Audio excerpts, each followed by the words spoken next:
폭염, 폭우 그냥 계속 왔다 갔다 하고 있습니다. 우리가 그때 몇 년 전에 징크 공사를 할 때 이렇게 공사를 해가지고 굉장히 더뎠죠. 그래서 이번 공사가 참 시기를 잘 잡았던 것 같아요. 그래서 공사 다 끝나고 나니까 이제 폭염에다가 그 다음 폭우에다가 계속 반복되고 있습니다. 이제 이 비 소식이 그렇게 그리웠었는데 그랬잖아요. 근데 비가 너무 많이 와서 피해를 보시는 분들이 참 많이 있습니다. 인명피해가 점점 늘고 있는데요. 남쪽에 너무 많은 비가 오고 있는데 우리 함께 또 기도했으면 좋겠습니다. 또 하나님께서 무사히 지켜주시기를, 또 이 위기가 잘 극복될 수 있도록, 또 어려움을 당한 분들, 또 가족을 잃은 분들 하나님 위로해달라고 또 기도하는 우리 모두가 되었으면 좋겠습니다. 우리는 비 많이 와도 끄떡없어 라고 생각하면 참 어린아이 같은 생각인 것 같아요. 같이 아파하고 또 같이 슬퍼하고 눈물을 흘릴 수 있는 그런 성숙한 신앙의 모습이 되었으면 좋겠다는 생각이 듭니다. 오늘은 조용히 읊조리려고 라는 제목으로 하나님 말씀을 나눕니다. 교회 여기저기 지금 이제 손을 보다 보면 교회 뒤에 창고에 하루에도 수도 없이 들락거리게 됩니다. 2층에 공사를 하고 자꾸 손보다 보니까 이제는 계단을 오르락 내리락 하면서 창고에 다녀오는 횟수가 만만치 않습니다. 단순한 작업을 해도 결국에는 꼭 필요한 공구는 있어야 되더라고요. 있어야 될 건 반드시 있어야 되죠. 그런데 가끔은 이 창고에 들어가서 순간 먹통이 될 때가 있습니다. 내가 도대체 뭘 가지러 왔는지 도무지 생각나지가 않습니다. 벌써 그러면 안 되는데 갈수록 자주 그런 것 같아요. 도대체 내가 뭐 하러 왔더라? 손에 장갑도 들고 있긴 한데 뭘 가지러 왔는지 완전 생각이 나지 않아요. 아무 생각이 나지 않았다면 내가 뭘 가지러 왔는지 계속 되묻습니다. 어때 왔더라, 멋대로 왔더라. 근데 분명히 내가 발을 움직여서 이곳까지 왔는데 목적을 잃어버린 거예요. 그러면 괜히 그냥 이것저것 만지작거리다가 그냥 올라가죠. 끝까지 생각나지 않으면 어떻게 하는 게 좋을까요? 할 수 없이 일하던 곳으로 되돌아가 봅니다. 그러면 아 맞다, 내가 그거 가지러 갔지, 이렇게 하고 다시 내려가게 되죠. 다시 왔다 갔다 하느라 시간은 지났지만 그래도 다시 왔던 길로 돌아가는 것이 오히려 문제를 해결하는 방법이 되더라는 거죠. 괜히 거기서 시간만 보내고 고민하다가 엉뚱한 것 손대느니 다시 빨리 돌아가서 출발점으로 돌아가서 아 내가 뭘 가지러 갔는지를 체크하는 게 훨씬 더 유익이더라라는 것입니다. 제가 가끔 이야기를 하는데요. 이 소중한 것을 먼저 하라라는 유명한 말이 있죠. 물론 그 말을 이제 스티븐 코비라고 하는 사람이 성공하는 사람의 7가지 습관이라는 책을 통해서 알렸습니다. 물론 이런 말이 그분이 처음 하는 말은 아닐 거예요. 과거에도 보면 뭐 철학자들도 그와 비슷한 말들을 했죠. 중요한 거 우선순위를 정해서 그거부터 먼저 하라는 이야기를 했는데 소중한 것을 먼저 하라. 물론 이 사람의 종교 때문에 비판이 있기는 하지만 그래도 이 책은 객관적으로 놓고 볼 때 자기계발서의 베스트셀러입니다. 저희 집에도 2권이 있어요. 제 아내가 한 권, 제가 한 권 이렇게 샀더라고요. 그래서 둘이 결혼하고 나니까 2권이 책장에 있게 되는 건데요. 이 책을 보신 분도 있겠지만 이 책에서 그는 어떤 일을 더 중요하게 여기는가 혹은 더 긴급하다고 생각하나 그러면 어떤 일을 먼저 하고 있는가 라는 그런 의문을 던지면서 우선순위를 정하기 위한 그런 선택을 위해서 중요도와 긴급도를 기준으로 4가지 영역을 나눴습니다. 뭐가 더 중요한가? 그리고 뭐가 더 긴급한가? 아마 아시는 분은 아시겠지만 이 시간관리 매트릭스라고 하죠. 이 4가지가 있습니다. 여러분 보실 때 왼쪽 위쪽은 1번, 옆에가 2번, 파란색이 3번, 그 다음에 핑크색이 4번입니다. 1번은 긴급하고 중요한 일, 갑자기 들이닥친 위기, 그리고 문제, 마감 임박한 것, 기한 임박한 그런 프로젝트, 이런 것들 당장 처리해야 될 일이 긴급하면서도 중요한 일입니다. 2번째는 중요하지만 긴급하지 않은 일, 장기적인 목표 달성, 관계 구축, 자기개발, 독서나 학습이나 운동, 그리고 건강관리, 정기검진이라든가 꾸준한 운동, 이것은 분명히 인생을 놓고 볼 때 중요하지만 긴급하지는 않죠. 3번째는 긴급하지만 중요하지 않은 일, 갑자기 불필요한 전화가 와요. 갑자기 손님이 찾아와서 그렇게 뭐 중요하지 않은 대화를 나누게 돼요. 중요하지 않은 회의를 참석하게 돼요. 지금 당장 해야 될 일이긴 하지만 전체를 놓고 볼 때 사실 그렇게 중요하진 않아요. 근데 내가 빠질 수는 없는 일. 이게 세 번째고요. 네 번째로는 긴급하지도 중요하지도 않은 일. 과도한 TV 시청. 급하지도 않죠? 중요하지도 않죠? 불필요한 인터넷 서핑, 휴대폰, SNS, 그리고 시간 낭비성 잡담, 이런 것들은 네 번째 영역에 해당합니다. 소중한 것을 먼저 하라. 여러분은 이 중에서 어떤 일이 소중하다고 생각합니까? 대부분은 첫 번째를 생각을 해요. 긴급하면서도 중요한 일이 가장 소중하지 않을까. 그래서 이 책은 세 번째, 네 번째 영역을 줄이고 그 해답으로 제시하는데 1번이 아니고 두 번째 활동에 집중해야 된다라고 이야기를 합니다. 중요하긴 하지만 긴급하지 않다고 생각하면 자칫 우선순위에서 밀리게 돼요. 그러면 이 우선순위에서 밀리게 되는 일을 계속해서 이걸 계속 밀어내고 계속 젖혀놓다 보면은 결국은 1번의 상황이 자주 등장한다라는 거죠. 2번을 성실하게 꾸준히 내가 해야, 중요하게 생각하고 해내야 1번의 일이 별로 없다는 거예요. 긴급한 프로젝트라든가 또 건강의 위기라든가 이런 일들이 줄어든다. 그러니 정말 중요한 것, 소중한 것을 먼저 한다라고 생각하면 평소에 2번을 열심히 해라 라는 게 이 책의 핵심입니다. 저는 이 책을 보면서 신앙생활도 마찬가지라는 생각을 해봅니다. 우리 신앙생활을 돌아보면 무엇이 우리에게 중요한 일일까? 어떤 일에 내가 더 호들갑을 떨고 더 열심을 내고 더 관심을 갖는가? 우리는 보통 첫 번째 영역을 생각을 합니다. 당면한 문제 터졌을 때, 긴급한 상황들, 그리고 위기 같은 것들, 이런 것을 해결하기 위해서 정신을 바짝 차리게 돼서 그때에 하나님을 찾고 평소보다 더 기도하고 때로는 금식하기도 하고 헌신하기도 하고 또 새벽 제단을 쌓기도 하고 이러죠. 이보다 더 중요한 문제가 없습니까? 나이는 이 일을 위해서 신앙생활을 바짝 당겨서 열심히 하리라, 이런 생각을 하게 됩니다. 그러나 평소 급하지는 않지만 소중한 건강을 위해서 규칙적인 운동과 균형 잡힌 식습관을 평소에 유지하고 줄여야 될 걸 안 먹고 또 먹어야 될 거는 먹으면서 평소에 그렇게 살아가고 장기적으로 꾸준히 다방면에 책을 읽고요. 그리고 꾸준히 그냥 투기성이 아니라 꾸준히 내가 능력이 되는 대로 쪼개서 저축도 하고 또 인간관계를 평소에 잘 구축해 두고 그래야 우리의 인생이 훨씬 더 좋은 것처럼 신앙생활이라는 것도 어떤 긴급한 일이 닥쳤을 때 그제서야 하려고 하면 데미지도 크고 너무너무 힘들기도 하고 수습하기도 어렵고 괜히 하나님께 때만 쓰다가 나가 떨어지는 일들이 참 많습니다. 평소에 말씀 꾸준히 보면서 하나님이 나에게 요구하시는 게 뭔가, 하나님이 어떤 분이신가, 이것을 평소에 말씀 보고 또 평소에 마치 호흡하듯이 기도하고 성실하게 예배드리고 기회가 되는 대로 복음 전하고 그리고 성도와의 교제를 평소에 잘 원만하게 이렇게 나누고 있다라고 한다면 1번 같은 신앙의 위기가 찾아오는 그런 횟수도 덜할 것이고 혹 찾아온다고 해도 그것을 훨씬 더 잘 극복하게 된다라는 것입니다. 왜냐하면 평소에 하나님을 아니까, 평소에 기도로 훈련됐으니까. 그래서 더 깊이 기도하고 더 많이 기도하는 게 그렇게 힘에 부치지가 않아요. 시간 관리를 하는 데 있어서도 더 그렇게 어렵지가 않게 되는 것이죠. 여러분, 우리 신앙생활에서도 중요하지만 긴급하지 않다라고 생각하는 것이 사실은 우리 신앙에서 우리가 정말 늘 생각해야 될 부분이다라는 것입니다. 내가 평소에 어떻게 신앙생활하고 있는가? 어떤 일이 있을 때만 반짝 뭘 하는 게 아니라 일상에서 내가 하나님과 어떻게 동행하고 있는가? 이것이 우리 신앙의 가장 중요한 것이다라는 것을 우리가 염두에 둬야 합니다. 오늘 본문 시편 119편은 지난 5월 달에 매일 아침에 나눴던 범위입니다.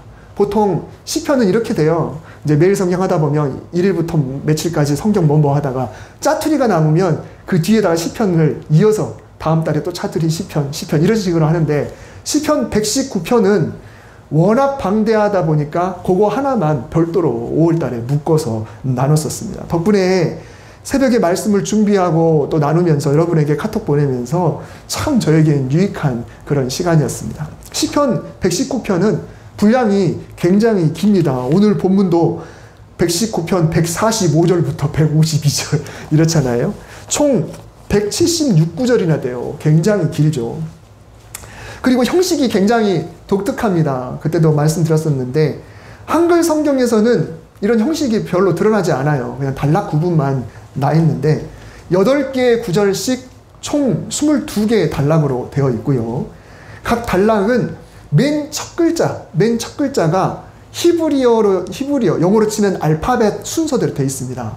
A로 시작하고 B로 시작하고 이제 히브리어는 알렙, 베트, 김멜, 달렛 이렇게 해서 나가요. 그러니까 맨 첫 글자가 그렇게 나갑니다. 우리는 왼쪽부터 글씨를 쓰지만 히브리어는 오른쪽부터 글씨를 써 역순으로 쓰는 거거든요. 그러면 제일 첫 번째 단락은 알렙으로 시작하고 두 번째 단락은 8절 지나고 9절은 또 뭐 베타로 시작하고 이런 식으로 베트로 시작하고 이런 식으로 진행이 돼요. 그러니까 우리나라 말로 하면 뭐 1절은 기역으로 시작하고 9절은 니은으로 시작하고 뭐 17절은 디귿으로 시작하고 이런 식으로 되어 있습니다. 근데 우리 한글 성경에서는 전혀 그거를 알 수가 없죠. 그러니까 굉장히 이 시편 119편을 쓴 사람은 정말 그 똑똑해요. 굉장히 똑똑하면서 그거를 잘 만들어서 했죠. 그리고 이 주제가 뭐냐? 바로 하나님의 말씀을 잘 지키라라는 겁니다. 이 119편은 온통 그 소리 하고 있어요. 하나님 말씀을 잘 지켜라. 하나님의 말씀을 사랑해라. 그리고 그 말씀을 따라 살아라. 그 삶이 얼마나 아름다운가. 그런 사람에게 얼마나 복이 있는가. 그런 사람은 지혜를 얻을 수 있다. 이런 이야기를 계속하고 있습니다. 그러니까 119편 내내 그 소리 하고 있으니까 어떻게 보면 아유 똑같은 소리도 한두 번 들어야지 이 70 몇 절까지 되는 이거를 계속해서 듣게 되니까 도대체 이게 이 말씀 빨리 그냥 지나갔으면 좋겠다 이런 생각이 들 정도로 그렇게 말씀에 대해서 강조를 하고 있어요. 여러분 말씀을 잘 지키라는 주제는 너무 당연하죠. 그러나 사람은 명령이나 지시에 굉장히 민감합니다. 아무리 맞는 말이라고 해도 명령 좋아하는 사람은 드물어요. 근데 공교롭게도 하나님이 하시는 명령인데도 때로는 우리가 그렇습니다. 성경에서 하나님이 이렇게 명령하시고 저렇게 명령하시고 이렇게 해야 된다고 그렇게 수도 없이 말씀을 해도 이 명령을 자꾸 듣다 보면은 우리 신앙생활하면서 좀 피로합니다. 굉장히 좀 피곤해요. 그래서 하나님은 성경에서 당신의 명령을 지키고 또 수행하라고 어떻게 하면 좀 더 부드럽게 좀 더 이해하기 쉽게 좀 더 어렵지 않게 부담스럽지 않게 받아들이게 할 수 있을까 굉장히 고민을 많이 하시는 것 같아요. 그래서 성경 구절 보면은 때로는 단호하게 때로는 무섭게 그러면서도 반면에 때로는 부드럽게 아주 그냥 얼르고 달래듯이 당신의 말씀을 꼭 지키라고 이런 말씀들을 하고 있어요. 마치 부모가 자녀에게 하는 것과 똑같습니다. 때로는 강하게 이야기하기도 하고 때로는 약하게 이야기하기도 하고 그렇게 이야기하죠. 하나님 마음은 늘 한결같아요. 이 길이 살 길인데 이 길이 행복의 길인데 명령이기는 하지만 꼭 지켜야만 복인데 하나님 마음은 늘 그래요. 그런데 그것을 지키게 하기 위해서 하나님이 계속해서 반복해서 이야기를 하는 거죠.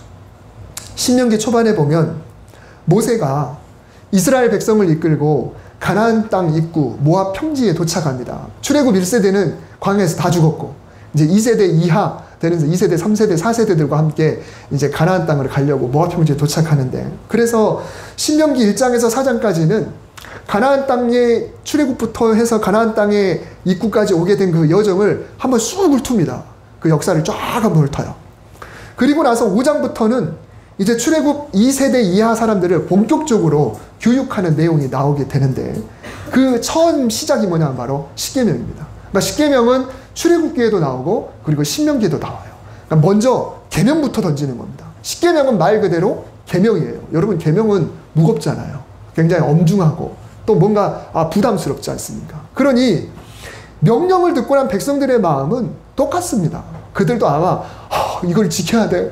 아이고 우리가 이걸 지켜야 돼. 이거 안 지키면 안 돼. 라고 아마 부담스럽게 이렇게 느꼈겠죠. 그런데 하나님은 십계명을 가르치신 후에 계속해서 반복해서 백성들에게 뭐라고 이야기하냐면 이게 너희 살 길이야. 이걸 너희에게 이게 복이 돼. 이게 너희에게 은혜야. 너희들 이거 지켜야 돼. 그래서 신명기 5장에서도 또 6장에서도 여러 차례 예를 들면 이스라엘아 듣고 삼가 그것을 행하라. 그리하면 네가 복을 받으리라. 여호와 보시기에 정직하고 선량한 일을 행하라. 그리하면 네가 복을 받으리라. 너희가 이 모든 법도를 듣고 지켜 행하면 곧 너를 사랑하시고 복을 주시리라. 이렇게 명령하신 이유는 다 마침내 네게 복을 주려 하심이니라. 하나님이 계속 이 이야기를 하세요. 왜 그러실까요? 그래도 천하의 하나님이시지 않습니까? 온 세상을 주관하는 하나님이시잖아요. 그런데도 백성들에게 뭔가 명령을 내리시다가 잠깐 멈추고, 잠깐만, 네가 잊어먹었을까봐 내가 다시 한번 짚으는데 너 이거 너 복되라고 하는 이야기야. 그리고 또 다른 이야기 하세요. 그리고 나서 잠깐, 내가 노파심이 있어서 그러는데 이거 너희 행복하라고 하는 이야기야. 이렇게 하는 이야기를 신명기 5장 이후에 보면 한 10번은 계속 이야기하세요. 계명 한번 이야기하시다가 또 이야기하고, 계명 한번 이야기하시다가 또 이야기하고, 마치 꼬마를 얼르고 달리듯이 그렇게 하는 거예요. 이 약 먹어, 이거 약 먹어. 이거 너 잘 되라고 하는 거야. 너 나으라고 하는 거야. 계속 하나님이 그런 말씀을 하시는 겁니다. 그리고 나서 신명기 10장에 보면은 복이라는 표현이 아니라 행복이라는 표현을 쓰세요. 예전에 제가 내 행복을 위하여라는 제목으로 오래됐는데 한번 설교했던 적이 있어요. 행복이라는 단어까지 하나님이 쓰십니다. 여러분, 성경에서 복이라는 단어는 많이 나오는데 우리 한글 번역에서 행복이라는 단어는 그렇게 많이 안 나와요. 근데 하나님이 행복이라는 표현까지 쓰시면서 네 행복을 위하여 명령과 규례를 지켜야 돼 라고 하나님이 말씀을 하세요. 하나님은 우리가 이 명령이라는 단어 때문에 자칫 오해할까봐 이거는 명령 곧 행복이다, 명령 곧 복이다, 이것을 계속해서 말씀을 하시는 겁니다. 그런데도 이스라엘 백성들은 명령이기 때문에 이걸 자꾸 족쇄처럼 느끼고 부담 갖고, 마치 어딘가 갇혀있는 종이나 노예처럼, 내가 이거 안 지키면 혼날 것 같아, 내가 이거 안 맞으려고 마지못해 내가 이거 지켜야 돼, 이런 식으로 신앙생활을 할 수도 있는 거죠. 그래서 하나님이 애타게 이야기하시는 거예요. 복을 받기는 받고 싶은데, 그런데 거기에 늘 조건이 따르더라는 거죠. 명령을 지키라 그러면, 명령대로 행하라 그러면, 규례와 율법을 지키면, 그러면 복을 받는다. 그래서 하나님이 계속해서 조건이 있지만 그래도 중요한 것은 너희들 복을 위한 것이다, 너희들 복을 위한 것이다, 하나님이 계속 반복해서 말씀하시는 겁니다. 그래서 오늘 이 시편 119편도 계속 그걸 강조해요. 네가 하나님 말씀을 지켜야 된다. 다양한 단어로 바꾸면서 규례라고 했다가 율법이라고 했다가 명령이라고 했다가 말씀이라고 했다가 다양한 표현으로 바꾸면서 그걸 지켰을 때 뭐가 유익한지 이 긴 시편 119편을 통해서 하나님이 말씀을 하세요. 오늘 본문 145절을 보면 시편 기자가 하나님께 뭔가 요청을 합니다. 하나님, 내게 응답을 뭔가 내가 하나님께 구합니다. 전심으로 부르짖었습니다. 그리고 요청합니다. 내게 응답해 주세요. 그러면 내가 주의 교훈들을 지키리이다. 146절에서도 내가 주님께 뭔가를 부르짖었습니다. 그러니 나를 구원해 주세요. 내가 주의 증거들을 지키겠습니다. 여러분, 이 성경 구절이 보면 뭔가 좀 이상한 것 같죠? 우리가 뭔가 하나님께 전심으로 구하고 부르짖으면 그때는 하나님 응답해 주세요 라고 하는 데서 보통 끝납니다. 하나님 구합니다, 구원해 주세요, 도와주세요 라고 하면 주여 나를 하나님이 나에게 응답해 주시면 이 기도는 다 끝나버려요. 이제 다음 걸로 넘어가야 돼요. 자, 그런데 오늘 시편 기자는 뭐라고 하나요? 응답해 주세요, 구원해 주세요 라고 하면서 그 뒤에다 뭐라고 하냐면 내가 하나님의 말씀을 지키겠습니다, 내가 주의 증거들을 지키겠습니다 라고 하나를 덧붙였다는 거예요. 이 말은 곧 이 사람은 내가 기도하고 하나님이 나에게 뭔가를 주시는 것, 이것도 중요하지만 진짜 중요한 초점은 내가 하나님 말씀을 지키는 것, 이게 더 중요하다라는 거예요. 그 결과적으로 내가 하나님 말씀을 지키겠습니다, 내가 주의 증거를 따르겠습니다, 그것을 계속 단서를 달고 있더라라는 것입니다. 내가 바라는 응답과 구원은 바로 뭐냐? 하나님의 교훈, 하나님의 증거, 하나님의 말씀. 그래서 내가 그거를 지키는 것이 중요하다라는 것을 오늘 기도를 통해서 이야기를 하고 있어요. 오늘 본문에도 있지만은 시편 119편에는 주의 말씀을 조용히 읊조린다라는 표현이 자주 나옵니다. 그러니까 시편 119편을 쭉 한번 훑어보니까 그렇더라고요. 이 표현이 굉장히 자주 나오고 있어요. 이 말은 뭐냐면 원어적으로 볼 때 낮은 소리로 되뇌이다, 조용히 중얼거리다, 묵상하다, 반복하여 말하다, 그리고 그것으로 나와 대화하다라는 식의 의미를 갖고 있습니다. 그러니까 조용히 읊조린다. 그냥 내가 혼자 조용히 읊조린다는 게 얼마나 깊은 의미가 있는지 우리가 한번 생각을 해봐요. 그런데 시편 본문 148절에서 시인은 새벽녘에 눈을 떴습니다. 근데 왜 떴을까요? 그냥 눈 뜬 것이 아니라 그 목적이 분명해요. 내가 주의 말씀을 조용히 읊조리기 위해서 새벽에 눈을 떴다라는 것입니다. 말씀을 조용히 읊조리고 싶어서 새벽에 눈을 떴어요. 사람마다 새벽녘에 눈을 뜨는 목적이 다르죠. 누군가는 운동하려고, 누군가는 조용할 때 혼자 책 좀 보려고, 음악 감상하려고, 누군가는 출근하려고, 누군가는 명상하려고, 누군가는 맛있는 음식을 요리하려고, 누군가는 꼭 그 시간에 먹어야 될 약이 있어서 다들 다양한 목적으로 눈을 뜹니다. 그런데 시인은 주의 말씀을 읊조리고 싶어서 새벽녘에 눈을 떴어요. 새벽에 눈을 뜬다는 것은 아주 극히 일상입니다. 당연하지 않습니까? 알람이 울리고 당연히 눈을 뜨는 거죠. 그런데 이 사람은 분명한 목적을 가지고 내가 주의 말씀을 이 시간에 좀 조용히 한번 묵상하고 싶으니까, 읊조리고 싶으니까 이때 내가 눈을 떠야겠다. 하나님 말씀을 되뇌이고 중얼거리고 묵상하고 반복하여 말하고, 그리고 그 말씀으로 내 스스로에게 질문하려고, 그래서 하나님을 알려고 하나님의 지혜를 구하고 또 하나님과 가깝게 지내려고 새벽에 눈을 떴습니다. 새벽에 눈을 뜨는 것만 그럴까요? 우리가 다 하루 똑같이 24시간을 보내고 있어요. 다양한 일상이 있습니다.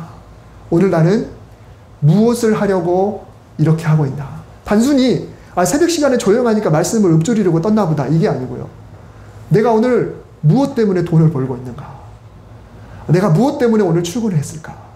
내가 무엇 때문에 오늘 가정을 돌보고 있나?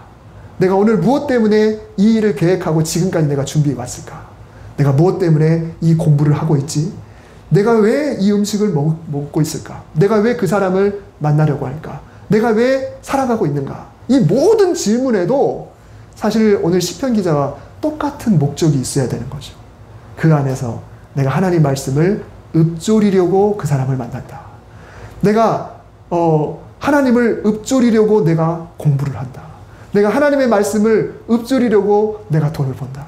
그냥 단순히 그렇게 하는 것이 아니라 늘 일상이지만 그 안에서 우리가 누구인가?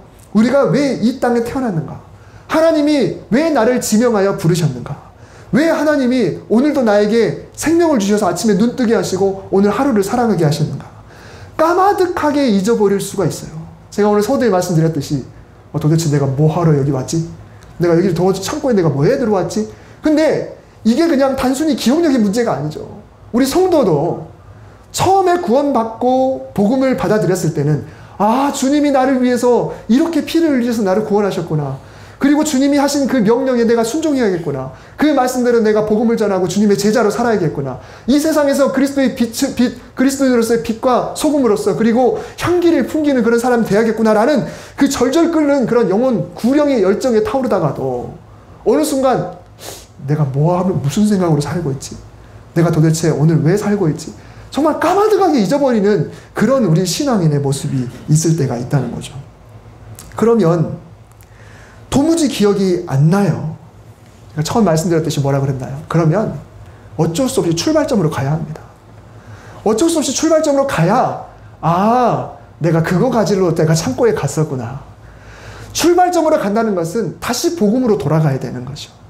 다시 그리스도의 피, 그 십자가의 그 은혜를 다시 상기하면서 하나님이 나를 구원해 주심에 대해서 다시 떠올리고, 또 내가 읽었지만 잊고 있었던, 그리고 내가 읽었지만 또 흘려버렸던 그 말씀으로 다시 돌아가야 되는 거죠. 그 말씀으로 다시 돌아가고 그 말씀을 조용히 읊조리면서 살다 보면 내 살아가는 그 인생의 모든 목적이 하나님으로 향해 있게 될 수밖에 없는 것이죠. 자꾸 악을 따르는 자들은 가까이 온 것 같아요. 하나님은 멀고 문제만 가까운 것처럼 착각에 빠질 수가 있어요. 세상 살아도 왜 하나님은 나와 멀까? 오히려 악을 따르는 사람들이 훨씬 나와 가까운 것 같다라고 느낄 때가 있습니다. 그러나 이럴 때일수록 오히려 더 초심으로 돌아가야 된다. 목적을 분명히 세우고 문제가 가까이 있는 것이 아니라 하나님이 가까이 계시고 하나님의 말씀이 진리라는 것을 우리가 일상에서 깨달아야 되는 거예요. 하나님의 말씀은 늘 우리 가까이 있습니다. 왜냐하면 하나님이 가까이 계시니까. 그래서 늘 우리 가까이에서 하나님은 내가 읊조리기만 해도 나와 대화를 해주시는 그런 분이시다라는 것입니다. 여러분, 우리가 한 주간 오늘 이 말씀을 적용하면서 한번 살아보았으면 좋겠습니다. 내가 무엇 때문에 월요일을 시작했는가? 내가 무엇 때문에 이 일을 하는가? 내가 무엇 때문에 살아가고 있는가? 이 질문을 한번 던져보면서 오늘 시편 기자처럼 내가 주의 말씀을 읊조리려고 그렇게 합니다. 내가 주의 말씀을 읊조리려고 내가 오늘 한 주를 시작합니다. 말씀을 떠올리고 묵상하고 되뇌이고 중얼거리면서 이 한 주를 한번 살아보시기 바랍니다. 과연 하나님이 어떻게 일하실지, 하나님이 어떻게 일하실지 그렇게 기대하시기 바랍니다. 그러면 내가 그렇게 애써 잡으려고 했어도 잡히지 않던 그런 복이, 아니 행복이, 이 119편에서 그렇게 강조하는, 그리고 하나님 말씀하시는 그 강조하는 그 복이 저절로 우리에게 가까이 다가오게 될 줄 믿습니다. 그 은혜가 저와 여러분에게 충만하게 임하시기를 주님의 이름으로 축복합니다. 기도합니다. 하나님, 우리가 어떤 일에 분주합니까? 무엇을 중요하게 여기며 살아가고 있습니까? 사실 너무 중요하지만 급하지 않다고 우리가 별거 아닌 것처럼 생각하면서 신앙생활 할 때가 있지 않습니까? 주님, 별거 아닌 것 같은 일상 속에서 오늘 시인이 이야기했던 것처럼 주의 말씀을 읊조리려고 내가 일상을 보낸다는 그런 확실한 목적을 가지고 살아갈 때 하나님이 우리에게 그렇게 주시고자 하신 복 그리고 행복이 우리에게 어느 순간 임하게 될 줄 믿습니다. 내가 행복을 잡으려고 쫓아다니다면 너무 힘들 수밖에 없는데 나는 단지 목적을 분명히 세우고 주의 말씀을 읊조렸을 뿐인데 어느 순간 보니까 나의 모든 삶이 형통할 수 있다면 그것이 얼마나 큰 복이겠습니까? 하나님, 오늘 주신 말씀대로 우리가 살아가게 하여 주옵소서. 목적을 분명히 세우고 때로는 잠시 멈춰서 다시 초심으로 돌아가고 다시 복음으로 돌아가고 다시 말씀으로 돌아가는 그런 정말 순수한 그런 신앙인으로 우리가 다시 한번 자리매김할 수 있도록 축복하여 주시옵소서. 행복한 우리 교회 성도들 되도록 주님 인도하여 주시옵소서. 예수님의 이름으로 기도드립니다. 아멘.